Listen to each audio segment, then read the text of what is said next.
Hello and welcome to our preview of the Qatar Goodwood Festival, a week of excellent racing and no doubt, as is always the case, a glorious week in store. We're going to take a look ahead to another duel on the Downs, and we'll be hearing from connections of one of the star 3-year-old milers in 2016, Galileo Gold. We assess the chances of one of the horses taking him on. That horse is the Gurkha. Or could Bilardo spoil the party?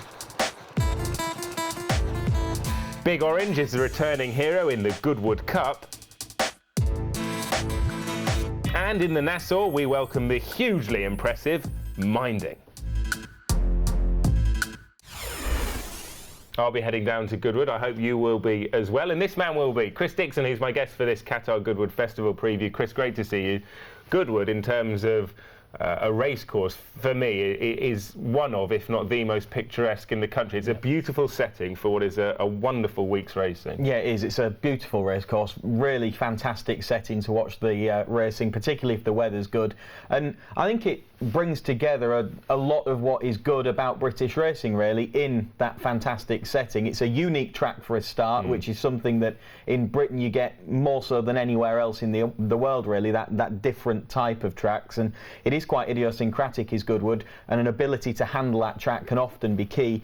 And the other thing is that it offers some top-class racing during the course of the week, the likes of the Sussex Stakes, top-level action. You've got group races for the 2-year-olds, but then you've got your competitive handicaps thrown into the mix as well. So there's a bit of something for everyone during the course of the week at Goodwood. You mentioned the unique nature of the track. You can and you will see through the week a lot of horses, jockeys, hard luck stories, effectively, where you'll be watching the screen and go, how did that not win? Pulling your hair out, thinking, why didn't the gap come when I wanted it? It is a course, it is a week where you can be a very frustrated race watcher. Yeah, you can. If you've had a bet on one or two of the races, then clearly there are times when you just, as you say, pulling your hair out, your head in hand, you see it coming. The jockey can almost see it coming, but there's very little that they can do about it at times.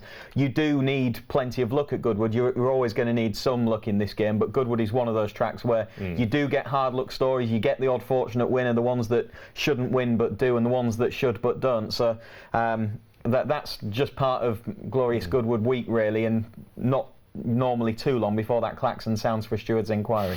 Well, it's just, look, as Chris has alluded to there, I hope it sets the scene for you what we've got in store, because I promise you it is a week to savour, a glorious week, and one of the feature races in that week is the Sussex Stakes, and it is arguably the race of the week, because it sets up, we hope and we think, another intriguing matchup with Galileo Gold, the Gurkha, etc., and the rest who are more than worthy of taking their chance in the lineup in their own right. But Galileo Gold, on the back of his win at Ascot in the St James's Palace, is the one they will all have to beat.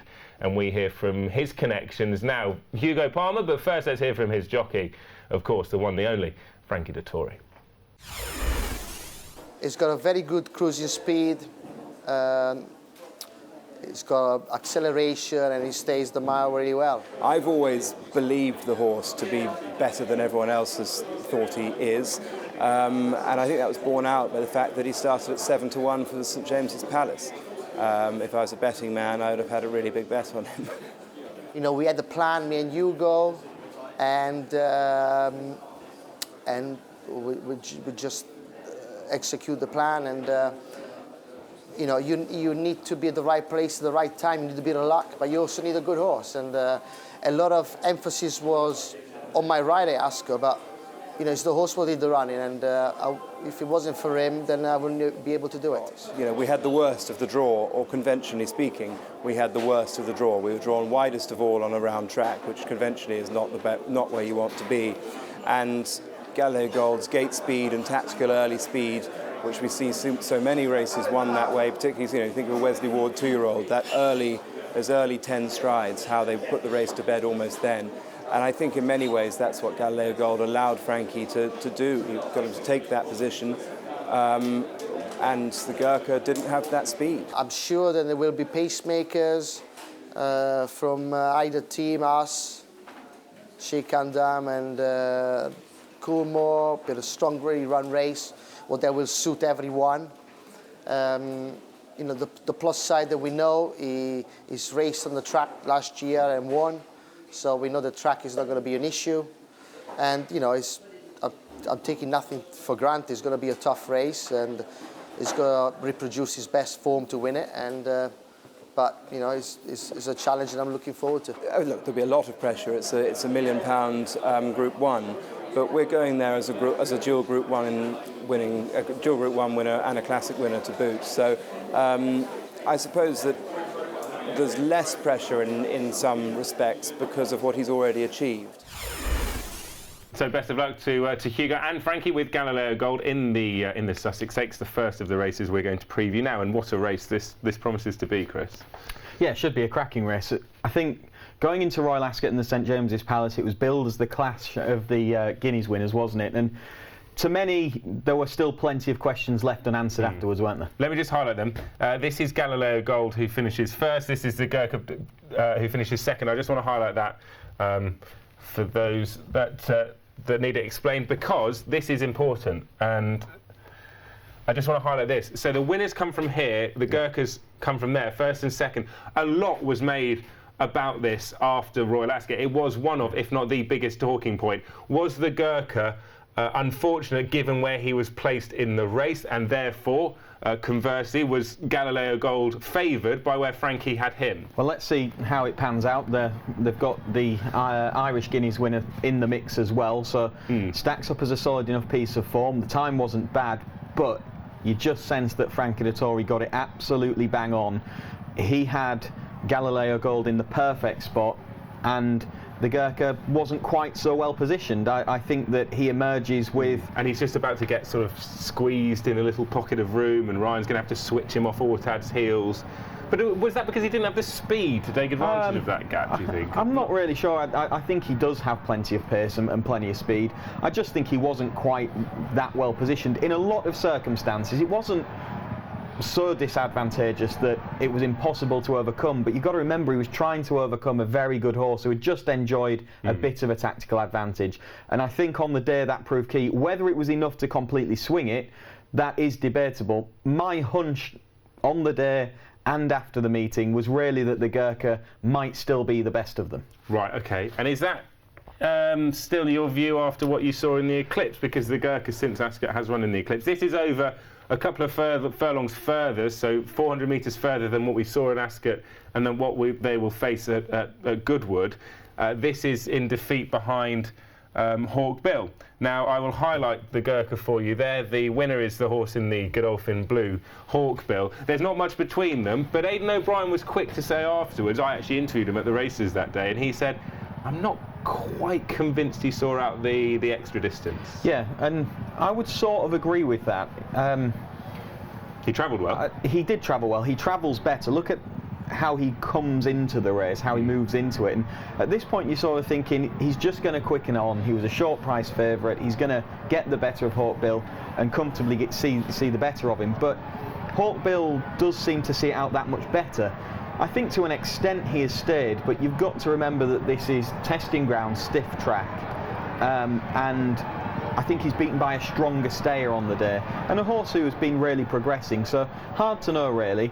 I think one of the key points will be the track. We've spoken about the type of track that Goodwood is and having that course form there, and that's something that Galileo Gold brings. Yeah. He was a winner there as a 2-year-old last year, and his style of racing might just be a little bit better suited to Goodwood. So again, it could be a tight matchup between the pair. I ultimately think that there is little to choose between the two horses. Will, with the likes of Ribchester in the lineup, let's just highlight Ribchester for you, a hugely impressive winner at Royal Ascot. And I love a moment you'll see in a second, perhaps we might have joined it a little bit late, but William Buick here, the jockey on Ribchester, is still keeping him tight on the rein. Yeah. He doesn't want to press the button too soon. Then he goes for him. He's now asked him the question, right, go and win your race, son. But for a long way up the straight, in what is a really competitive renewal of the jersey, he's kept him on a double handle, saying, no, we're better than the rest of them, you'll go and I want you to, and when I do want you to, you'll look really good, because that's what he did, albeit in a lesser grade than he'll face on Goodwood. Yeah, that's a fair point. It's worth remembering, though, he did carry the penalty there, so it wasn't just that he was better than them by the bare distance, he was better than the bare distance and some extra weight on his back. Because he was carrying a little bit more weight than most of his rivals in the lineup. Penalised for a previous win at a higher level. Exactly. So that was a good performance, but he is going to have to take a step up fundamentally on form to figure. And then he deserves his place in the field for sure. The final question would be about this horse, Bilardo. Is he a horse that needs soft ground? I think he probably is, and a well-run race. I just want to have a look at this horse here as well, Lightning Spear, who finishes behind him, but keep an eye on his run through, Ollie.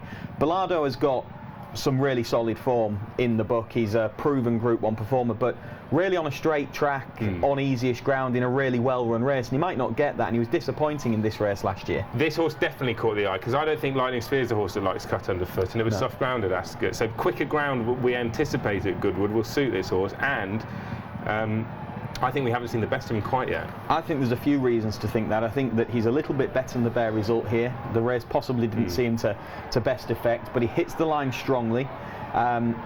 They'd wanted to get a prep run into him before Ascot, and they didn't manage it because the meeting at Windsor was abandoned partway through. So they didn't get the prep run in. That meant that he was making his seasonal return, and for all that they'd had the time to get him as ready as they could, clearly it wasn't the plan to go there without a run. I also think, like you, that the slightly better ground will help him. So I think there's a few things in his favour, and to me, he could just be the cat amongst the pigeons and upset the 3-year-olds potentially. I think that's a really good shout. That's Lightning Spear. But one of the horses we saw there was Bilardo, who's trained by Roger Varian, and Roger no doubt will be confident of a big run from Bilardo. And we sent Tom Stanley to Roger's yard to find out a bit more. I thought he ran a huge race at Ascot. You know, watching him race live, I thought 2 down, he was a winner. And you know, he just couldn't get by the filly. So you know, disappointed in defeat, but very pleased how the horse ran. He was beat the rest well, backed up his Lockinge run, and you know, he's gained that level of consistency that we were really looking for him last year. You know, he was champion 2-year-old. His work's been excellent. We probably never quite had him right, or had him right on the right days last year, and he had a bit to prove, but you know, his run last autumn, chasing Solo home in the QE2, really salvaged his career, and you know, told us that he was a horse to keep in training, and that he did have another Group 1 in him. So really delighted how he's run this year, and to win the Lockinge, you know, justified the decision to keep him in training. You know, hopefully he can win another 1 or 2 Group 1s before the year's out, and I'm very pleased with him. I'm sure he's versatile in what kind of track he can handle. I'm just not convinced Goodwood absolutely be the best track for him. But saying that, I'm not ruling out a go at the Sussex. Time now for the stayers, and we have got a fascinating renewal of the Goodwood Cup for a lot of reasons. Firstly, we've got last year's winner in the race, Big Orange, who returned to win at Newmarket. We've got the returning Trip to Paris, who was one of the standout stayers of a couple of seasons ago, and we've got a lot of horses from this year's Ascot Gold Cup, a race which Trip to Paris won in the past, coming to Lockhorns again at Goodwood. So lots of different angles, lots of different pieces of the puzzle which we're going to try and put together for you now, starting with last year's race. And let's highlight the winner. There's going to be lots of yellow on the screen because Big Orange carries those yellow silks of Bill and Tim Gredley. He's a very, very tough and gutsy horse, Big Orange. Yeah, and if we just highlight these other 2 horses, Quest for More, who finishes second, he's likely to be back again. And you can just see him behind him there is Trip to Paris as well. And these 3 in last year's race come clear of the rest. Shakeside Road is another one who could be back, so keep an eye on him. He hangs down the cam. We'll get back to him when we look ahead from Ascot this year. But 3 horses fighting out a tremendous finish. This is a really good race, and there's little between them on this occasion. Do you think that Big Orange is the best of those? He won it. The reason I say that is because Trip to Paris is returning, so he doesn't have that recent run under his belt. In terms of sort of quality, do you think that was a reflection of who the best horse was? Well, Trip to Paris was carrying the penalty for his Gold Cup win there, and he's now got he's got the run under his belt from Newbury at the weekend to prep him up. So they've got a sighter into him. I think Trip to Paris is the interesting one, but Big Orange won the race well enough last year, on the back of a display at Newmarket when plenty of people felt that he had a tactical advantage, which to some degree he did, but for all that you can argue that it was the same case again this year, I think you're having to start to believe this horse and not really knock him. He's a horse that's very easy for people to knock, I think, at times, because he has, to a degree, had the run of things, but you only get lucky so many times, I think, and you've got to be a fairly good horse to do what he's doing. That's the thing, the point that you sort of hit the nail on the head there. This horse, time and time again, does this, and time again people go, well, why have the jockeys in behind giving him an easy time of it out in front? I think the horse's qualities allow him to be somewhat flattered to a certain extent. Do you see what I mean? I think that he has the weapons in his armoury that make him look good in the circumstances, whereas others look bad. And I think that it's dangerous to underestimate horses like that. Particularly as the same could be true again. The fact that he's so straightforward just helps that what you can do with him in a race. There's no doubt that he got good rides from Jamie Spencer last year and again from James McDonald, wasn't it? Yeah, James McDonald there. Aboard this year. He's really impressed during the course of the July meeting, but he's a good horse and he won the race last year, so you respect his claims. Well, Big Orange, like this horse, Trip to Paris, went to Australia at the back end of last year for a campaign in the Cups races. This Goodwood Cup is often appointed to the Australian staying races such as the Melbourne Cup, the race that stops the nation on the first Tuesday in November. I'm sure that Connections will have one eye on sending these horses back to Australia, given what they achieved down under last year, but more immediately the Goodwood Cup. And then we ask, and sort of pose to you, what can we realistically expect from Trip to Paris, given his hindered preparation? He's had a few injury setbacks. He has, but this run that we can see at Newbury quite recently was a really promising return. We're talking a trip well short of his best. Scottish, who won the race, had the run of it from the front. Trip to Paris wasn't badly positioned just behind him, but he made a nice move that we saw there at the beginning of the straight, partway up the straight, and then he just flattened out like he needed the run. But that was really a prep run to make sure that he went to Goodwood with a run under his belt and ready to roll, and I think that served its purpose. It looked to me like a horse who was in good form. So that's Trip to Paris and Big Orange we've dealt with. Big Orange and Trip to Paris, neither of those horses were in this race, the Ascot Gold Cup, which was won by Order of St George. There's a lot of horses in here that are going to be, as I say, this is what makes it a fascinating race. They're all going to sort of be put into the cauldron, if you like, put into the Goodwood cauldron, and find out who comes out on top. So where do these horses that we're going to focus on now fit in your eyes in terms of taking on the likes of Big Orange, Trip to Paris, etc.? Proven stayers. It's hard to know exactly which ones are going to turn up, Ollie, but I think there's a couple that we should keep an eye on with the Goodwood Cup in mind. One of them is this fella here, Flying Officer, who has got some good form during the course of the season, and he might be seen to a good advantage tactically as this race goes. I think he's the kind of horse because he likes to be on speed. Yeah, and I think he's the kind of horse that might be suited by the track. And this horse here, Sheikh Zayed Road, who, keep an eye on him. Bear in mind what we've seen from last year's race, the way he was drifting down the camber, and look at him once again in this race once he gets out in the clear. He ultimately finishes in front of Flying Officer, but Flying Officer is right in the heat of the race much earlier than quite a few of the others, perhaps doing a little bit too much too soon. He gets tired. It's a longer trip for a start, 2.5 miles. It's a stiffer track, and he's right up there. I think he's a bit better than the bare result here.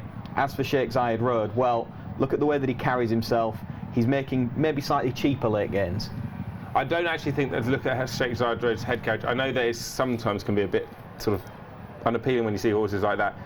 He's done that a few times, and he's done that in victory as well. So I don't think it's something to get too concerned about. I mean, he is hanging there, isn't he? And he goes that so far right, doesn't he? And you saw him hanging down that camber. The key point with him is that track, if you're doing that, you're not just using your momentum going forward, are you? You're giving away a little bit of ground and momentum by hanging down the camber, and he hangs there on a flat track, so that's a worry. I will get all your winners for some of those your pointers, I guess, to Goodwood later on. But who's going to win the Goodwood Cup, do you think? I'm going to go with Trip to Paris at this stage, I think. Boo. You are keeping it in the family in Big Orange. Obviously, yeah. I mean, I have to. Otherwise, I'll be kicked. No Christmas presents for me. Can you get kicked out of the family? Oh, yeah, they've tried. Don't worry about that. Right, that's the Goodwood Cup. I'm in Big Orange's camp. Chris supporting Trip to Paris, a fascinating race in store, as the Nassau will be, where one of the horses of the year will be lighting up Goodwood, we think. That is the race we will preview next. Now, once probably every 5 or 6 years, there's a horse that is campaigned that just completely blows me away. In recent years, with the likes of Frankel, See the Stars, etc., we've been very fortunate in that we've had a sort of production line of really good horses. And this year, for me anyway, undoubtedly the star of the show is Minding. What she did at Epsom in the Investec Oaks was nothing short of brilliant. She's going to head to Goodwood for her next engagement in the Nassau.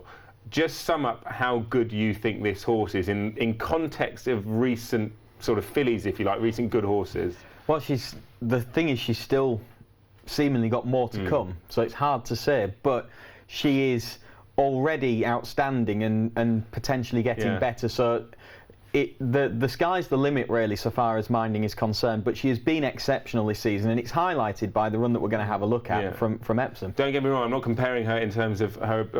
I'm not saying she's as good as Frankel or See the Stars, but in terms of my perception of her dominance within her division, Frankel, See the Stars were so superior. Minding likewise as a 3-year-old filly. We're gonna have a look at her. I mean, you will see races when you watch races. A lot of the time, where you see horses get into trouble, very rarely are they good enough to get into trouble and then get themselves out of trouble. It's almost non-existent that they can get into so much trouble and then get themselves out of it. And not just get themselves out of it, but win in the style that she did. So let's take a look at that now. Minding is highlighted there. Ryan Moore on board. Now the runner-up, I just want to highlight the runner-up if I can, Architecture. Just to give you a sort of an example of one with a good sort of dream trip through, travelled really powerfully, and one who just got completely butchered throughout. She was in a rugby match. Prior to that, she turned up at the races. She looked like she'd just come out of a beauty salon. She looked in fantastic order, but here it couldn't have gone more wrong. Whereas Architecture on the outside, dream trip through. Look at Minding. I mean, from Tattenham Corner down, it's just a car crash, really. We spoke earlier on in the programme about horses that should win that don't, and horses that shouldn't win that do. This was a scenario where there is absolutely no way that she should win, but she does win. And I mean, watching that race live, you'd kind of packed up, and you would think your eyes were drawn elsewhere. It's like, oh well, Minding's been poor Minding. That's unlucky. Yeah, exactly. We'll never know whether she stays. Yeah, that's exactly. What I thought. And then she produces this. It was outstanding. Because there was a doubt going into this. I say doubt, there were question marks, given that she'd never tried a mile and a half. She'd come from a mile winning the Guineas, as to whether she would appreciate the step up to a mile and a half. Given what we know, I mean, look, she's so good over a mile, mile and a half, mile and a quarter. Do you think a mile and a quarter sort of meeting in the middle is the best of her trips? I think it probably is, yeah. I think she's got all the attributes, everything that you need for that trip. She's got the pace, she's got the stamina, she's got the lot. Yeah. So it's going to be hard to beat her. The fact that she's done it on an undulating track as well, where you come round a bend, admittedly the other way around, but you're still racing downhill on a tightish turn. That is another thing that, coming into the Nassau, sometimes you can hold against them. It's a question mark, will they handle the track? But so far as she's concerned, it shouldn't really be a problem, should it? Listen, I mispronounce words a lot, but Nassau is definitely not. I'm not letting you get away with that. Sorry, it's the Nassau, ladies and gentlemen. Well, you said it twice differently now. Anyway, I went halfway between the two, didn't I? Well, it didn't work, but it's either the Nassau or the Nassau. Yeah. Well, let's find out what Kevin Buckley makes of Minding's chances in the Nassau. I mean, she's lived up to expectations in the high esteem which Aidan and the team at Ballydoyle have always felt she was, you know, to do what she did at 2 and then continue at this year. I mean, it's been exceptional stuff. She's so exciting and incredibly high-tier filly. What do you think about Goodwood and the Nassau Stakes might suit her? What might not suit her? She's a very adaptable filly, as she's shown, you know, at Epsom. Obviously, first and foremost. She acts on most types of ground. The distance will be fine, same as her last win. So there aren't too many negatives, really. Well, best of luck to Kevin Buckley with Minding, a filly that will light up Goodwood, I think, anyway. She's so good. Enjoy that, I'm sure you will. 5 days of excellent racing coming our way from the Qatar Goodwood Festival. Highlights for you? Where does Minding run? The Nassau? The Nassau. Right, okay. Definitely not what I said. One of the two that you said. And certainly looking forward to her. But I think the Sussex is the highlight, isn't it? Again, those questions perhaps that were left unanswered after Royal Ascot might be answered after the Qatar Goodwood Festival. I'm kind of hoping that Lightning Spears spoils the party for the pair of them. So I know we're a few days out, but Lightning Spear and Angle to look at when we get to race day as a potential sort of betting proposition. You think a horse that could offer a bit of value? I think so. Looking at the prices as they are at this stage, he's the one that's the biggest price. And yes, he's got a little bit to prove to be up to that level, perhaps, but I think he's going to be. Excellent stuff, Chris. Thank you as always. Really informative stuff from Chris Dixon, my guest on this Qatar Goodwood Festival preview. Thank you very much for watching. If you can make it down to Goodwood, I really advise you do. It's set in beautiful Sussex landscape. It provides us with an opportunity to see some of the best horses, best thoroughbreds trained in this country. So enjoy that. We will. I hope you can enjoy it with us from all of us here on this British Champions Series preview. We'll see you soon. And as always, the best of luck.